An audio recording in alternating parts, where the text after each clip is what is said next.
Kami siap menerima firman Allah.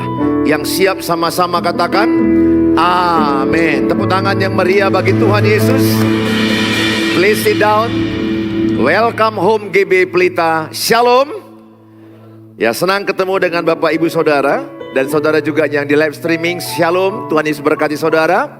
Dan bagi saudara yang rindu untuk menghubungi saya baik dalam konseling, baik dalam doa, silakan di WA pribadi saya 0811 637347. Sejauh ini sudah banyak menghubungi saya dan banyak hal yang didoakan, dikonseling, baik masalah pernikahan, pekerjaan, masalah mendidik anak, dan kehidupan berkeluarga.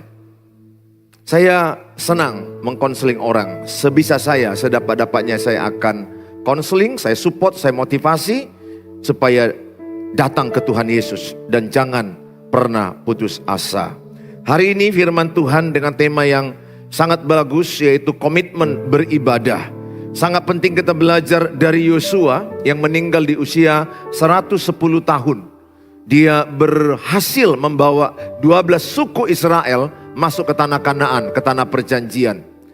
Padahal memasuki tanah Kanaan, tanah perjanjian itu banyak tantangan, banyak persoalan, banyak peperangan yang harus dialami dia. Tapi dia berhasil sampai ke tanah Kanaan. Bahkan mendudukkan 12 suku Israel. Kalau saya melihat, saya membaca berulang-ulang tantangan yang dialami Yosua itu sangat tidak mudah. Syukur puji Tuhan dia belajar dari mentornya selama 40 tahun, yaitu Musa. Musa memberikan keteladanan yang sangat baik kepada Yosua. Yosua sebenarnya gentar, takut. Maka Tuhan berkali-kali berkata dalam Yosua 1 ayat 1 sampai ayat yang ke-8, berulang-ulang Tuhan berbicara kepada Yosua, kuatkanlah dan teguhkanlah hatimu. Sehingga berkali-kali mungkin dia tawar hati, berkali-kali mungkin dia merasa gak kuat, gak mungkin, aku masih muda belia. Bagaimana memimpin umat Israel 2 juta orang. Kepada Musa aja pun mereka demon, kepada Musa aja pun mereka tegar tengkuk, keras kepala, kepala batu. Bagaimana mungkin? Saudara, hari ini Yosua memberikan resepnya kepada kita. Tepatnya firman Allah memberikan kita satu resep pada hari ini. Bagaimana sampai ke tanah Kanaan. Bagaimana sampai ke tanah perjanjian. Bagaimana kita menerima janji Tuhan meskipun banyak persoalan. Meskipun banyak tantangan. Saya amat-amati wajah saudara dari depan. Wajah-wajah yang banyak tantangan. Lihatlah kiri kanan, wajah-wajah yang banyak tantangan. Ya serius, saudara kan gak bisa lihat kiri kanan, aku yang lihat kalian. Ada yang letak bibirnya sudah gak simetris. Ada yang rambutnya udah gak terurus. Ada yang memandang saya pun seperti sudah mau mati. Itu kan orang-orang yang punya masalah itu, betul gak? Orang yang sehat itu kan segar. Kan itu yang sehat ya. Orang yang sehat itu nampak dari wajahnya. Coba semua senyum. Nah, semangat gitu ya. Kan itu orang sehat kan gitu. Kalau orang yang lemas itu kan. Dengar kok pun. Udah gak ada semangat hidup. Saya yang tahu beberapa di antara kalian. Kalian gak bilang, tapi wajahmu bicara. Bilang sebelahnya, wajahmu bicara. Wajah itu bicara. Saya baca buku. Bahasa yang disebut non-verbal. Verbal kan, saya ngomong ini kan verbal. Non-verbal kan body. Body language. Bahasa tubuh. Bibir saudara itu bicara. Coba kalau bersungut-sungut kayak mana bibirnya? Ya betul nggak? Coba lagi bahagia kayak mana bibirnya? Coba. Kan bicara kan? Coba kalau saudara saya lagi begini. Wah bahagia Pak Gembala. Atau saya lagi. Kan wajah saya marah. Berarti wajahku bicara dong. Saya paling bisa lihat wajah kalian. Apalagi Tuhan Yesus. Aku paling bisa lihat wajah orang. Tuhan Yesus paling bisa lihat hatimu. Hatimu. Tapi hatimu itu digambarkan dari wajahmu. Ya. Jadi wajahmu gak bisa bohong. Bilang sebelahnya wajahmu gak bisa bohong. Bilang sebelahnya wajahmu gak bisa bohong. Masa kalian percaya sama orang bilang, aku gembira kok. Gembira kok. Ada masalah sama dia? Enggak ada. Pernah gak jumpa orang begitu? Kau dengan dia ada masalah gak? Enggak ada. Enggak ada. Saya pernah loh jumpa orang begitu. Kayaknya kau ada persoalan loh sama dia. Enggak ada persoalan kau sama ini. Enggak ada persoalan kau sama ini. Enggak ada. Antara dia bilang enggak ada, geraknya ada. Bahasa tubuh. Ingat ya, seluruh postur tubuhku ini tergantung hatiku. Kalau hatiku gembira, tubuhku akan enak bergerak. Kalau hatiku sedih, aku akan melo. Jadi tanganku ini bergerak, kakiku ini bergerak, letak bibirku ini pun tergantung suasana hatiku. Ya, Bapak Ibu yang punya tantangan, dengar khotbah ini. Amin. Jangan sudah banyak tantangan, modom dengar khotbah. Jangan pulang-pulang gak berubah hidupmu nanti. Tetap aja hidupmu susah terus. Gak boleh loh susah terus. Sesekali boleh. Gak boleh, anak Tuhan gak boleh seumur hidup dari lahir sampai mati susah terus dia. Jangan ya. Ujian itu sesekali. Di sekolah ujian tiap 6 bulan. Udah hebat 3 bulan. Gak boleh hidup menderita selama dari lahir sampai mati. Kau gak pernah ketawa, kau gak pernah bahagia, kau gak pernah senang. Ya Tuhan, sedihnya hidupmu. Jangan ya. Sesekali bolehlah. Mari sama-sama kita baca. Yosua pasal yang ke-24 ayat 14. Sampai kepada ayat 15 aja ya. Sebenarnya ini 14 sampai 28. Tapi saya ajak 2 ayat saja ya. Saya akan terangkan kepada prinsip ayat ini. Yosua 24 ayat 14 dan 15. Sama-sama kita baca. 1, 2, ya. Oleh sebab itu takutlah akan Tuhan dan beribadahlah kepadanya dengan tulus, ikhlas dan setia. Jauhkanlah Allah yang kepadanya nenek moyangmu telah beribadah di seberang sungai Efrat dan di Mesir, dan beribadahlah kepada Tuhan. Tetapi jika kamu anggap tidak baik untuk beribadah kepada Tuhan, pilihlah pada hari ini kepada siapa kamu akan beribadah. Allah yang kepadanya nenek moyangmu beribadah di seberang sungai Efrat, atau Allah orang Amori yang negerinya kamu diami ini. Tetapi aku dan seisi rumahku, kami akan beribadah kepada Tuhan. Gak apa-apa, kita baca sampai habis. 16. Lalu bangsa itu menjawab, jauhlah daripada kami meninggalkan Tuhan untuk beribadah kepada Allah lain. Sebab Tuhan Allah kita, dialah yang telah menuntun kita dan nenek moyang kita dari tanah Mesir, dari rumah perbudakan, dan yang telah melakukan tanda-tanda mujizat yang besar ini di depan mata kita sendiri. Dan yang telah melindungi kita sepanjang jalan yang kita tempuh, dan tiara semua bangsa yang kita lalui.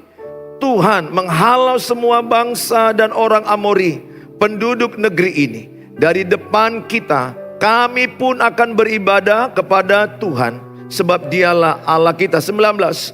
Tetapi Yosua berkata kepada bangsa itu, tidaklah kamu sanggup beribadah kepada Tuhan, sebab dialah Allah yang kudus, dialah Allah yang cemburu. Ia tidak akan mengampuni kesalahan dan dosamu. Apabila kamu meninggalkan Tuhan dan beribadah kepada Allah asing, maka ia akan berbalik daripadamu dan melakukan yang tidak baik kepada kamu, serta membinasakan kamu setelah ia melakukan yang baik kepada kamu dahulu. Sama-sama 21. Tetapi bangsa itu berkata kepada Yosua, tidak hanya kepada Tuhan saja kami akan beribadah. Kemudian berkatalah Yosua kepada bangsa itu, kamulah saksi terhadap kamu sendiri bahwa kamu telah memilih Tuhan untuk beribadah kepadanya. Jawab mereka, kamilah saksi.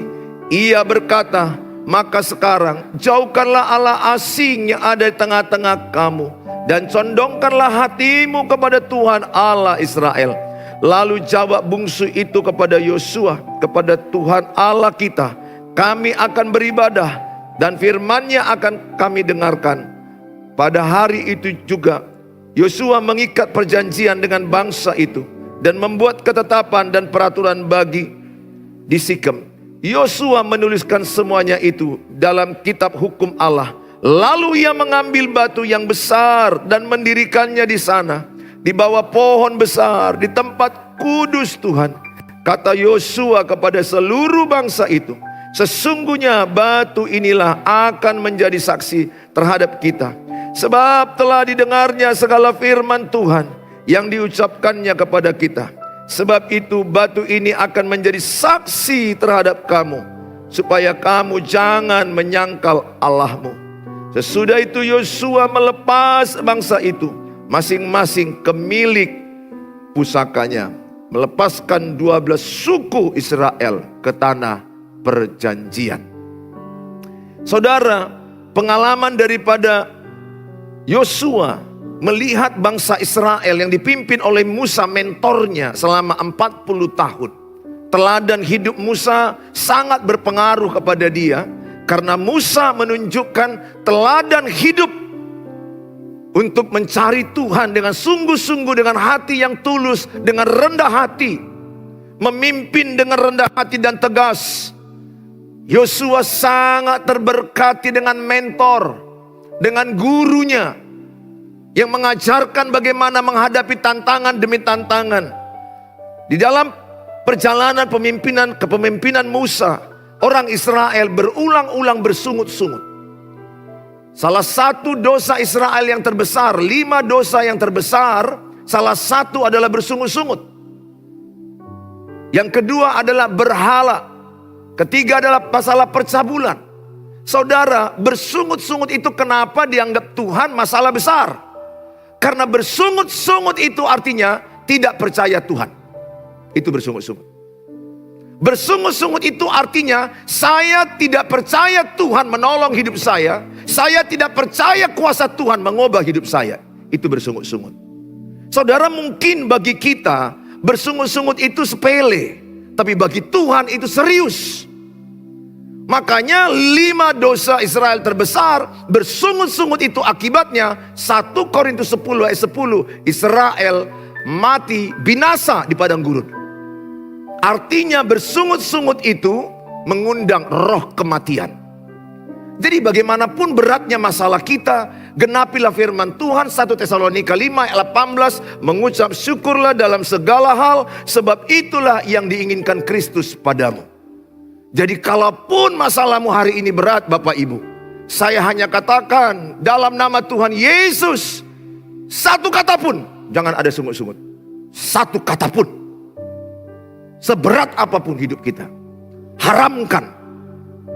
Mengeluh itu artinya tidak percaya Tuhan. Percayakah saudara, di balik masalah kita ada kebaikan? Kita sudah hafal Roma 8 ayat 28 bahwa Allah turut bekerja mendatangkan kebaikan.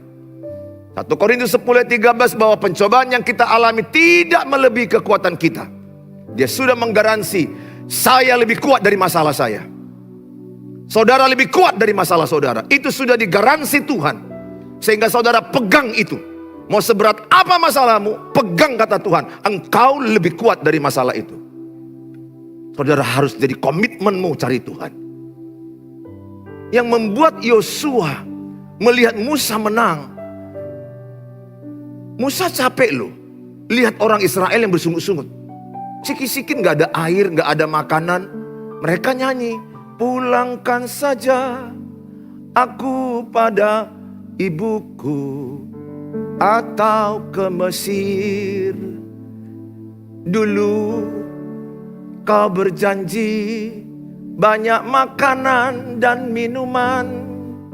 Sekarang serba kering, lapar. Dia nyanyi lagu beta Sode Sonata ya. Yang gak tahu lagu itu pasti hidupnya masih di bawah 30 tahun. Di atas 30 tahun itu lagu top. Ya, mana tahu engkau lagi tengkar dengan suamimu, kau menyesal sama dia. Kenapa aku nikahi laki-laki yang satu ini? Sementara pacarku SMA, kuliah, ku eliminasi. Jangan, belum tentu kau lebih bahagia dengan pacarmu yang dulu. Yakinlah, memang yang terbaik adalah yang diberikan Tuhan sekarang ini padamu. Walaupun jenisnya aneh. Jenis suami banyak aneh-anehnya. Jenis istri pun ada yang aneh. Saudara, saya mengajak sama saudara. Saya berkali-kali baca bagaimana Yosua menang. Dalam Yosua 1 ayat yang ke-8. Yosua 1 ayat yang ke-8. Janganlah engkau lupa memperkatakan kitab Taurat ini, tapi renungkanlah itu siang dan malam, supaya engkau bertindak hati-hati sesuai dengan segala yang tertulis di dalamnya. Sebab dengan demikian perjalananmu akan berhasil dan engkau akan beruntung. Poin pertama yang kita pelajari adalah komitmen beribadah melahirkan ajaran. Saudara, komitmen beribadah melahirkan ajaran, prinsip. Ketika seorang ayah seperti Yosua melakukan prinsip, aku dan seisi rumahku akan beribadah kepada Tuhan. Itu ajaran, itu prinsip. Sangat-sangat baik sebuah keluarga kalau seorang ayah berfungsi sebagai imam, mengajak istri dan anak-anaknya beribadah. Allah menugaskan suami, bukan istri. Pasti Tuhan akan tanya sama semua suami-suami, apakah engkau mengajak istrimu dan anak-anakmu beribadah? Karena fungsi seorang suami adalah imam. Imam itu membawa seisi rumah kepada Tuhan. Berfungsi sebagai nabi, membawa suara Tuhan kepada keluarga. Berfungsi sebagai raja, suami, sebagai melayani keluarga, melindungi keluarga, mengayomi keluarga, mengasihi keluarga. Maka 3 fungsi suami ini. Saya melihat Yosua melakukan fungsinya. Dia bukan hanya berkata aku sendiri, tetapi aku dan seisi rumahku beribadah kepada Tuhan. Jadi ketika seorang suami beribadah, dia akan melakukan ajaran kepada anaknya. Sehingga anaknya mau ke Amerika, mau ke Bandung, mau ke Ambon, mau kemanapun kerja dan kuliah, akan diajarkan orang tuanya cari Tuhan. Cari Tuhan.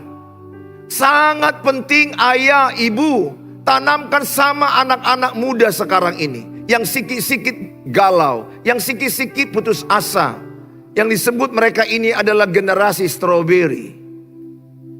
Generasi stroberi ciri-cirinya sikit-sikit galau, sikit-sikit cemas, sikit-sikit putus asa, sikit-sikit mau mati bunuh diri, sikit-sikit depresi, sikit-sikit stres. Adakah di sini kira-kira ciri-ciri itu padamu? Sikit-sikit stres sekali aku, depresi kali aku. Kalau begini mati aja aku. Ah, itulah generasi apa tadi namanya? Stroberi. Tanya sebelahnya, apakah engkau salah satu generasi stroberi? Yang sikit-sikit sakit kali palaku. Sikit-sikit enggak bisa aku. Sikit-sikit pokoknya putus asa. Saya jumpa loh orang kayak gitu. Makin banyak. Lihat, Musa melihat orang Israel bersungut-sungut. Kira-kira itu ketika orang bersungut-sungut banyak, energi positif atau negatif? Negatif. Di keluargamu, gak usah lah, katakanlah dalam keluargamu itu ada 5 orang. Satu aja yang kerjanya mengeluh, kira-kira dia memberi energi negatif gak? Negatif. Satu aja. Atau kita satu bus lah, jalan-jalan retreat EW ke Mickey Holiday, Brastagi. Satu bus 60. 60 itu satu orang aja dalam bus itu. Kayak gini ya busnya, kayak gini ya busnya. AC-nya panas.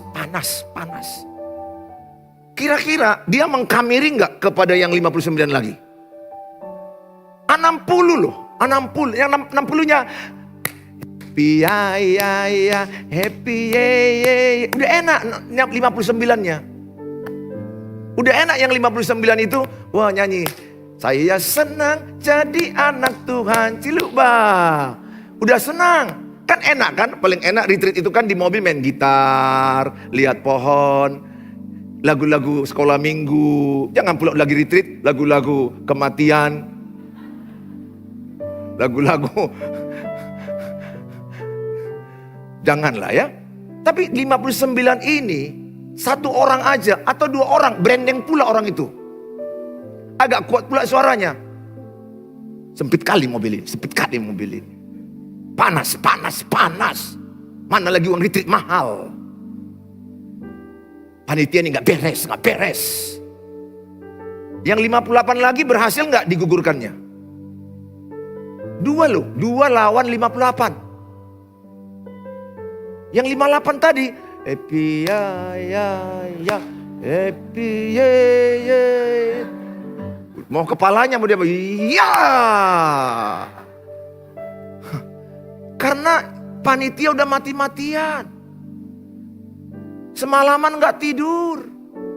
Dia hanya duduk manis. Mengeluh lagi. Berarti setuju kan? Mengeluh itu mengundang roh kematian. Wow, kalau kau jumpa cowok, asal jumpa mengeluh terus. Jangan pernah kau cintai dia. Lebih bagus kau jumpa dengan si gadohar. Yang mungkin seperti gado. Tapi hatinya selalu penuh dengan ucapan syukur. Padahal kalau lihat mukanya, ya jauh lebih mancung mulut dari bibir. Jauh lebih mancung mulut, lebih mancung mulut dari hidung. Kalian apapun ku bilang, ya aja kalian bilang. Percaya nggak saudara? Saudara akan lebih senang jumpa orang asal jumpa bersyukur. Wow, kamu keren loh, kamu hebat hari ini. Luar biasa. You are so nice. Kamu cantik loh kalau perempuan dengan perempuan. Jangan suami-suami puji istri orang lain. Kamu cantik loh, jangan ya, jangan. Itu haram. Dan jadi cikal bakal aneh. Saudara, Musa ketika dia menerima hukum Taurat, 10 hukum Taurat. Dia melihat orang-orang Israel bersungut-sungut, mengeluh, tegar tengkuk, berulang-ulang. Maka saya bisa bayangkan kepemimpinan Musa itu berat. Berat loh memimpin orang yang muka mengeluh. Pernahkah kalian melihat di sawah, permahan, seorang yang sedang membajak sawah? Saya pernah. Kan itu kerbau, kan hidungnya ada tali kan? Tali.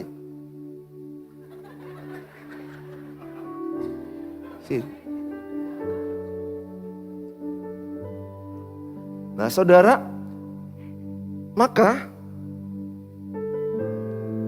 nggak ada tali. Nah, harus cerdas kita nak. Gak apa-apa ya, contoh ya.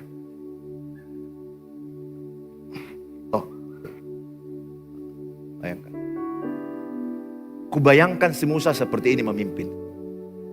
Memimpin orang yang suka bersungut-sungut, mengeluh. Ini orang Israel penyakitnya. Sikit-sikit gak ada makanan. Kubayangkan seperti kerbau. Ketika ditarik-tarik itu, kerbaunya pernah kulihat, gak mau gini. Nah coba ya, ketika kau tarik ke kanan, kau ke kiri ya. Kau ke sana. Kau tarik ke sini. Baru kau goyang-goyang. Nurut. Ayo, sikit lagi. Kadang-kadang diambil licing-licing. Ibu Tuhanmu udah licing-licing. Tali kan? Dibanting. Hai. Melawan lagi dia. Ku tarik gak mau dia, cobalah ku tarik. Putus ini nanti.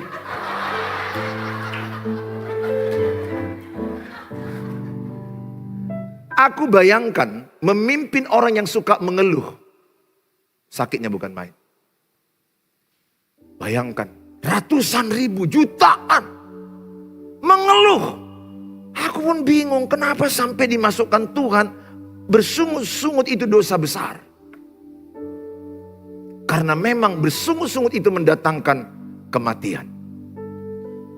Menyulitkan situasi hidupmu. Saya ajak semua kita di ruangan ini. Seberat apa masalah pernikahanmu? Seberat apa masalah keluargamu? Seberat apa masalah keuanganmu? Seberat apa masalah pekerjaanmu? Seberat apa masalah mertua dan anak-anakmu? Saya hanya mau katakan, kalau kita mengucap syukur akan ada kuasa dari Tuhan Yesus.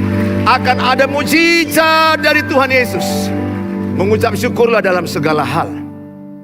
Apa yang dibuat oleh Yosua? Dia ambil komitmen. Beribadah. Beribadah itu adalah kekuatan, mengajarkan ibadah. Ulangan 6 ayat 6 sampai 7. Ulangan 6 sampai 6 ayat 6 sampai 7. Apa yang kuperintahkan kepadamu pada hari ini haruslah engkau perhatikan. Haruslah engkau mengajarkannya berulang-ulang kepada anak-anakmu dan membicarakannya apabila engkau apa?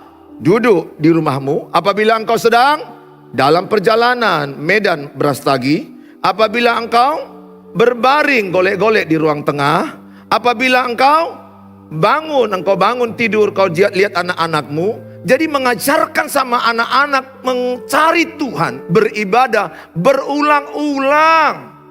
Jadi prinsip mengajarkan kepada anak-anak sedikit tapi sering. Katakan sedikit tapi sering. Nggak boleh mengajarkan sama anak-anak mencari Tuhan itu sekali tapi berat. Jadi hari ini kita penting mencari Tuhan. Mari kita baca kitab Wahyu, Yesus mau datang. Kita baca 3 pasal, 3 jam. Kurasa anakmu mendengar itu pun, Tuhan, beratnya hidup ini. Aku ngalami itu sama anakku. Di mobil kan aku kan bicara-bicara, kadang-kadang ya firman Allah, namanya lah pendeta ya. Duduk di mana-mana pun khotbah aja. Lihat bunga khotbah, lihat apa khotbah, semualah. Kalau pengkhotbah ini pokoknya apapun yang dilihatnya bisa jadi bahan khotbah. Namanya perhata, tukang khotbah. Ini saya di mobil saya khotbah. Saya kadang-kadang mengajarkan kepada anak-anak, kalian kalau ikut Tuhan itu harusnya hidup kudus, takut akan Tuhan. Kadang-kadang aku juga kurang tepat waktunya. Mereka lagi sedang ceria-cerianya, aku masuki langsung ayat-ayat firman Tuhan. Sadar tubuhmu adalah bait Roh Kudus. Mereka bilang, berat kali. Tolonglah topik-topik yang lebih ringan. Tolonglah, kami masih manusia biasa. Rupanya mereka tidak siap kalau saya terlalu banyak khotbah, enggak tempatnya. Berkali-kali mereka protes ke saya. Kalau bisa papa, janganlah papa khotbah di mimbar. Masa mobil pun jadi mimbar lagi papa buat. Kayak mana lah kalian melihat gunung-gunung ini? Jadi ayat-ayat semua kulihat gunung-gunung ini. Saya berubah di situ. Saya berubah. Oh, mereka ternyata disisipkan firman itu dari pembicaraan. Unsur-unsurnya firman Tuhan. Saya ajari berulang-ulang. Anak muda, anak milenial, Gen Z tidak suka mendengar firman Allah itu sekarang ini panjang-panjang. Mereka lebih suka sekarang mendengar firman Allah TikTok. Kalau bisa yang 45 detik. Ya serius, makanya kok saya banyak viral di TikTok. Kenapa? Customernya pemuda. Mereka suka khotbah-khotbah 30 detik, nggak sampai semenit. Makanya di YouTube itu yang banyak follower saya di YouTube itu paling banyak emak-emak yang susah hidupnya. Bapak-bapak juga. Anak mudanya kan nampak. Identifikasi followers, daerah kan nampak.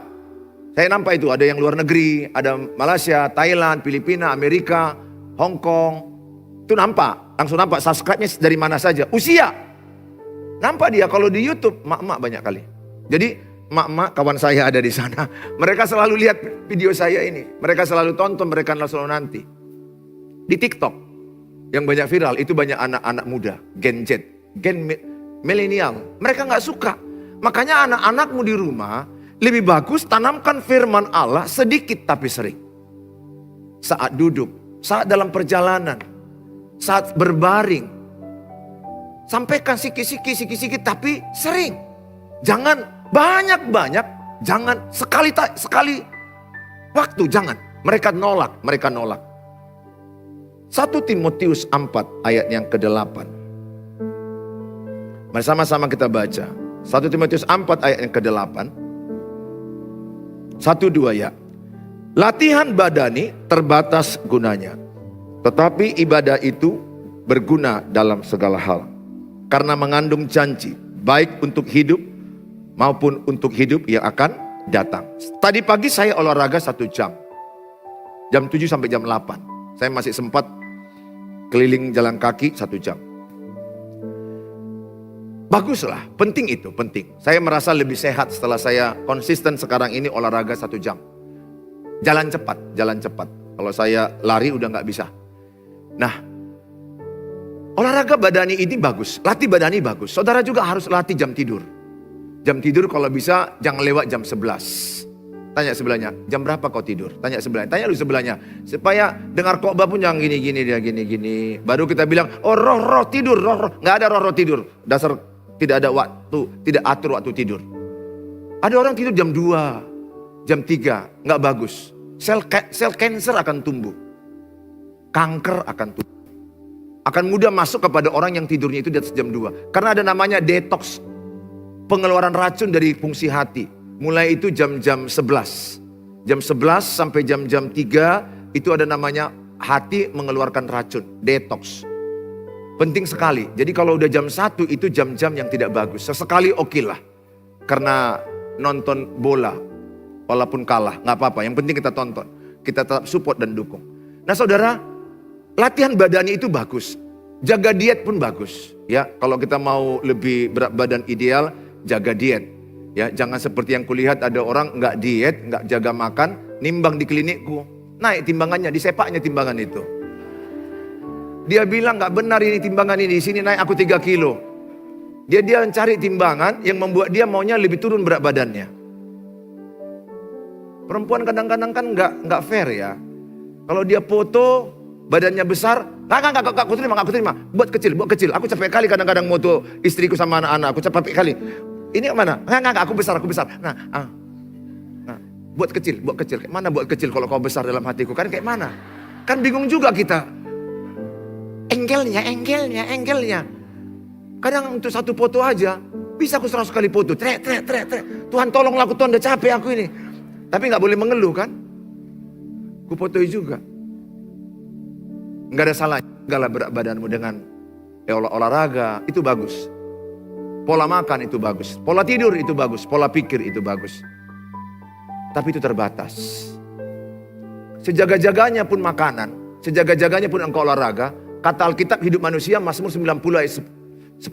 Adapun hidup manusia 70. Kalaupun hebat 80. Kalau Kejadian 6 ayat 3 120 tahun. Siapa di sini yang mau mengalahkan Yosua? Yosua tadi kan 110 tahun. Siapa yang mau hidup 120 tahun? Saking senangnya dia. Sehingga engkau makan vegetarian terus, gak mau makan no karbo. No karbo. Ada teman-temanku sekarang gila-gila begitu, no karbo. Asal aku makan sama dia, no karbo. Iya, aku karbo. Nah terserahlah, dia no karbo, makan daging, makan sayur. Dalam hatiku, kau mau hidup lama, oh iya, mungkin jangan-jangan nanti dia tinggal sendirian lah di dunia ini, kita udah berangkat semua. Saking jaganya berat badan dia. Latihan badani terbatas. Latihan ibadah. 1. Mengandung janji. Katakan mengandung janji. Mengandung hidup kekal. Maka latihan ibadah ini penting. Latih saat teduh. Matius 6 ayat 33. Cari dahulu kerajaan Allah dan kebenarannya, maka sekalian tambahkan padamu. Maka bangun pagi berdoa. Bangun pagi berdoa, cari Tuhan, baca Alkitab. Saudara, kalau saudara mencari Tuhan lebih dahulu, Tuhan akan mendahulukan saudara. Orang yang mencari Tuhan ciri-cirinya ada masalah, tenang. Kalau saudara banyak berdoa, saya percaya masalah berat, saudara tenang. Tapi ciri-ciri orang yang gak beribadah, ada masalah, marah-marah. Dagingnya keluar. Emosinya keluar. Mengeluhnya keluar. Kenapa? Karena dia tidak dekat dengan Tuhan. Orang yang beribadah kelihatan tenang. Katakan orang beribadah akan tenang menghadapi masalah. 1, 2 ya. Orang yang beribadah akan tenang menghadapi masalah. Kalau saudara orang beribadah, aku yakin Tuhan yang saudara sembah pagi, siang, malam membuat engkau tenang dalam badai. Lihat Yesus ketika ada ombak, dia tidur di perahu. Murid-muridnya, wow, kita udah mau mati, kita udah mau mati, air udah masuk. Itu ciri-ciri orang yang tidak mengenal Tuhan sungguh-sungguh. Orang yang mengenal Tuhan sungguh-sungguh, ada masalah dia bersyukur, dia tenang, Kuasai dirimu, jadilah tenang, maka engkau akan mendapat hikmat dan solusi. Saudara, yang kedua, yang terakhir. Yang kedua dikatakan adalah komitmen beribadah menghasilkan keteladanan. Maka Yosua 24 ayat 15. Yosua dengan seisi rumahnya beribadah kepada Tuhan.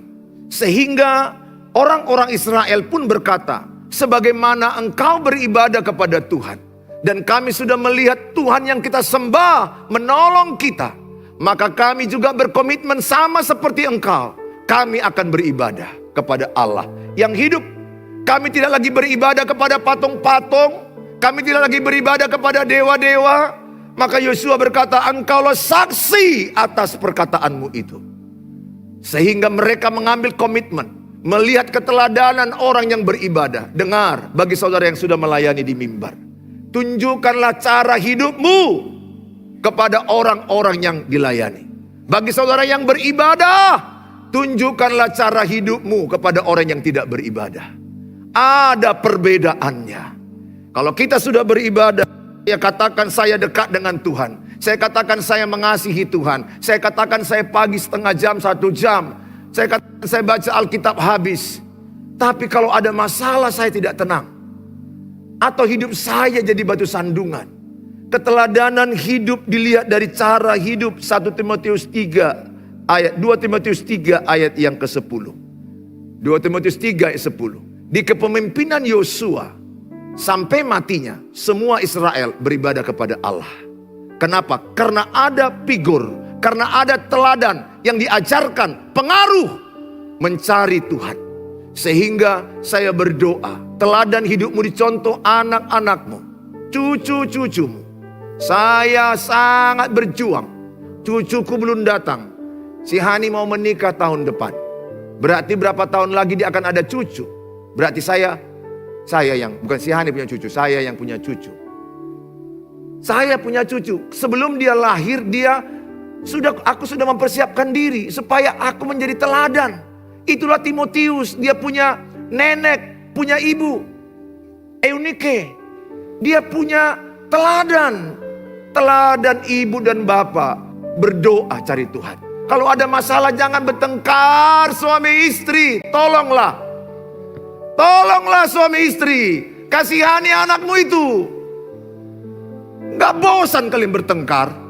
Gak capek kalian bertengkar. Manalah enak makan ayam goreng kalau ngamuk-ngamuk. Saudara pernah gak ke restoran yang menyidangkan restoran itu, memberi makanan ke mejamu, mukanya Judas yang bukan main. Makan. Kita pun lihat ayam itu kok hidup. Karena mukanya jelek. Please lah, tolonglah. Jangan sombong. Saya udah bilang, orang yang bertengkar itu orang sombong. Katakan, orang yang bertengkar orang sombong. 1, 2 ya. Iya, ayatnya mana? Amsal 13 ayat 10. Yakobus 4 ayat 1. 2 Timotius 3 ayat 10. Sama-sama kita baca. 1, 2 ya. Tetapi engkau telah mengikuti ajaranku, cara hidupku, pendirianku, imanku, kesabaranku, kasihku, dan ketekunanku. Biarlah ini kulakukan juga. Lakukanlah ini. Maka cucumu akan melihat aku kepingin kayak Opung Boru. Walaupun Opung Doli ritik, Opung Boru tetap sabar. Pernah kan dengar kesaksian itu? Saya sering dengar itu. Aduh, aku kepingin kali lah kayak nenekku. Opungku selingkuh, Opung Doli. Udah tua masih gatal. Teladan apa yang mau sampaikan sama cucunya? Kalau tua pun dia masih gatal. Kalau tua pun dia masih mau dengan anak gadis. Kalau tua pun dia masih suka berzina, berjudi. Teladan apa? Ayat ini jelas dikatakan cara hidupku. Katakan cara hidupku, pendirianku, imanku, kesabaranku, kasihku, ketekunanku. Sama-sama katakan, kuajarkan kepada anak cucuku, kepada keluargaku, kuwariskan cara hidupku. Amin. Nanti ada juga anak-anak atau cucu berkata, aku kepingin kayak Opung Doli, kayak Opung Gultom. Katakanlah aku udah sampai ke sorga, udah dekat-dekatan dengan Rasul Paulus. Ya, saya berharap jumpa sama dia. Pertama kali aku bilang, mau lihat cas, karena banyak pesan dari dirimu. Tapi cucuku, generasi 1, generasi 2, mungkin gak melihat aku lagi. Katakanlah generasi 2. Kalau generasi 1 tinggal tahun depan, 2 tahun, masa gak dilihatnya aku? Dilihatlah sikit lagi. Mungkin generasi 2 kan, cicit lah ya. Cicit kan agak jauh. Kalau cucu udah depan mata, itu pun gak tahu kita, Tuhan yang punya tahu. Tapi biarlah nanti mereka lihat makamku, atau video-video di YouTubeku, TikTokku. Opung Doli, khotbah, tubuhmu bait Roh Kudus, jaga kekudusan, jaga komitmen dalam pacaran, suci kudus. Oh, diajarkan opungku. Dan opungku tidak selingkuh. Opungku setia sama nenekku, oma, karena kami dipanggil Ogan, opa ganteng. Istriku dipanggil Ocan, bukan Macan, Ocan. Kalau Macan itu ngeri. Ocan, oma cantik. Ogan, setia sampai kematian. Ogan, sabar. Walaupun Ocan kadang-kadang ritik. Ya kan bisa aja. Nanti kan pernikahanmu kan akan dilihat cucumu kan. Ketika nanti istrimu ritik dia, dilihatnya Opung Dolinya. Tetap tenang. Kan jadi idola. Rajin memberi. Kemudian dilihatnya saya saat teduh pagi. Berdoa tengah malam. Bapakku udah meninggal. Dia di gereja HKBP. Tapi sebelumnya dia pernah masa mudanya gereja Pentakosta. Tiap malam dia marsinggang. Jam 12 malam. Setiap jam 12 malam. Saya kenang-kenang itu. Masa itu kami masih main judi. Jahat. Namanya kami anak asrama polisi. Kami tinggal di asrama polisi. Karena keluarga polisi. Bapak saya di Angkatan Darat. Koramil. Jahatnya bukan main. Sampai masuk penjara. Gara-gara jahat. Mau bakar rumah. Saudara, keluarga kami hidup dengan banyak kejahatan. Bapak saya berdoa. Saya masih ingat. Dan memanggil saya no mention padahal saya penjahat. Dia berdoa. Dan dia meninggal di tengah-tengah kejahatan kami. Tapi dia bisa melihat kami dari sorga. Ada anaknya, keturunan pendeta. Dan melahirkan gereja. Dan jadi berkat bagi banyak orang lain. Dia boleh tidak melihat. Dia tidak melihat kami. Tapi doanya tidak pernah kembali sia-sia. Doakanlah anak-anak. Keluargaku yang di YouTube. Mungkin kau melihat suamimu berselingkuh. Engkau menangis dan kau bertanya, apa yang mau kubuat Pak Pendeta? Tolong aku Pak Pendeta. Dengan emoticon nangis kepada saya. Saya hanya mau katakan, berdoa. Berdoa itu lebih hebat daripada caramu. Karena berdoa, Tuhan punya cara mengubah orang lain. Kita nggak sanggup mengubah orang lain. Apalagi yang berselingkuh itu gangguan jiwa. Orang yang berselingkuh sakit jiwa itu. Betul, kalau sehat jiwanya nggak mungkin. Karena udah sakitnya jiwanya itu. Yang sakit diapain? Nggak sadar, lihat orang berselingkuh nggak sadar. Mukanya bengong. Tapi ulok. Pura-pura polos. Tapi banyak kali taktiknya. Butuh udah taktik. Banyak kali ide-idenya supaya bohongi istrinya, bohongi suaminya. Itu orang berselingkuh kan udah nggak waras. Yang dekat jauh, yang jauh dekat. Uangnya pun bukan lagi kepada istrinya, kesana terus. Istrinya nggak ada, anak-anaknya nggak ada. Anaknya mau mati pun nggak dilihatnya. Udah lihat itu. Berarti kan gangguan jiwa dia. Saya harus katakan nggak normal jiwanya. Jadi kayak mana Bu? Kalau udah gangguan jiwa, hanya Tuhan yang bisa meluruskan orang gangguan jiwa. Sampai kapan? Sampai dia sadar. Sebelum dia sadar, dia tidak akan kembali. Sadar itu bisa caranya dengan baca Alkitab, dengar ibadah, dia sadar. Yang kedua, cara Tuhan, kecelakaan. Kepalanya hantuk, terbentur ke aspal, geger otak. Ini kisah nyata, Di ICU dia panggil istrinya. Ini kisah nyata. Sebelum mati aku, Ma, ada apa-apa? Mau aku ceritakan simpananku. Harta, emas? Enggak, Ma. Ada wanita yang kusimpan di perkebunan sana, Ma. Sudah 2 anaknya. Kira-kira 2 istrinya kayak mana pada waktu dia dengar itu? Hah? Tangannya istrinya mungkin gemetar kan? Apa kau bilang? Hah? Apa kau bilang? Simpanan apa? Ini kisah nyata loh. Dia nggak mau tertuduh. Dia mau matinya diterima Tuhan. Dia nyampein.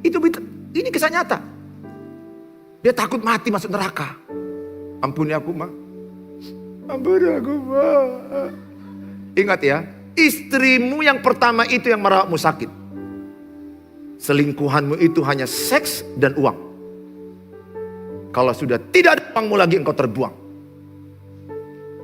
Yang setia itu pernikahan pertama. Makanya kitab Maleakhi katakan, pertahankan pernikahan pertamamu. Pertahankan. Tidak boleh bercerai kecuali kematian. Tepuk tangan bagi Tuhan Yesus.